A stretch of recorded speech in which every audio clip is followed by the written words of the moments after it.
அண்மை செய்தி.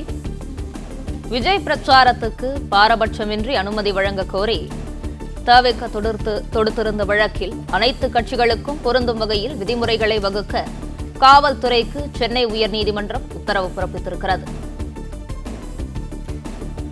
இதுகுறித்தான கூடுதல் விவரங்களை வழங்கவிருக்கிறார் செய்தியாளர் ஆனந்த். ஆனந்த், வணக்கம். விவரங்களை பகிரலாம். வணக்கம். அரசியல் கட்சிகளின் கூட்டங்களுக்கு அனுமதி அளிக்கும் பொழுது அனைத்து கட்சிகளுக்கும் பொருந்தும் வகையிலான பொதுவான ஒரு விதிமுறைகளை வகுக்க வேண்டும் என காவல்துறைக்கு சென்னை உயர்நீதிமன்றம் உத்தரவிட்டிருக்கிறது.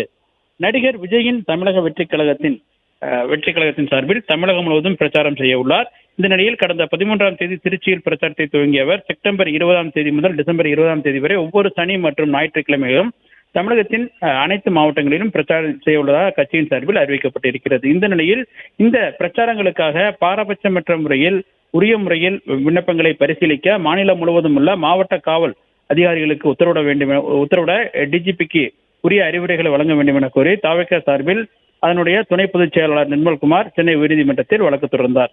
அந்த வழக்கில் ஆளும் கட்சிக்கும் எதிர்க்கட்சிகளுக்கும் ஒரே மாதிரியான பேரணி மற்றும் பொதுக்கூட்டங்களுக்கு அனுமதி அளிப்பதில்லை எனவும் எதிர்க்கட்சிகளுக்கு தங்களுடைய பல்வேறு நிபந்தனைகள் விதித்து வருவதாகவும் எனவே இது தொடர்பாக உரிய வழிகாட்டு நெறிமுறைகளை காவல்துறைக்கு வழங்க உத்தரவிட வேண்டும் எனவும் கோரியிருந்தார்.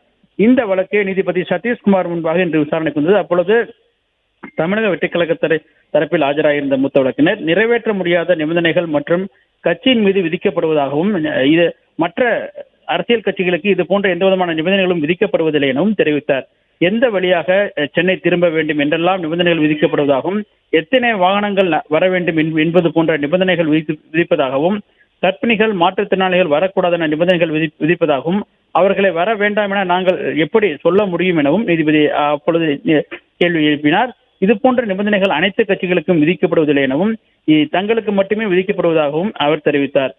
அப்போது நீதிபதி இது போன்ற நிபந்தனைகள் அனைத்து கட்சிகளுக்கும் விதிக்கப்படுவது தானே என கேள்வி எழுப்பினார். இதற்கு முழுமையான போக்குவரத்து பாதிக்கப்படுவதால் மக்கள் பாதிக்கப்படுவதாகவும் சட்டம் ஒழுங்கு பிரச்சனை ஏற்படும் நிலையில் உருவாக இது போன்ற நிபந்தனைகள் விதிக்கப்படுவதாக காவல்துறை தரப்பில் தெரிவிக்கப்பட்டது. மேலும் தலைவராக இருக்கும்போது ஏன் கூட்டத்தை நீங்கள் கட்டுப்படுத்தக்கூடாது என நீதிபதி கேள்வி எழுப்பினார். மேலும் சேதப்படுத்தப்பட்ட பொது சொத்துக்களுக்கு இழப்பீடு வசூலிக்கப்பட்டதா இல்லை என்றால் அந்த விவகாரத்தில் நீதிமன்றம் தலையிட நேரிடும் எனவும் நீதிபதி எச்சரித்தார்.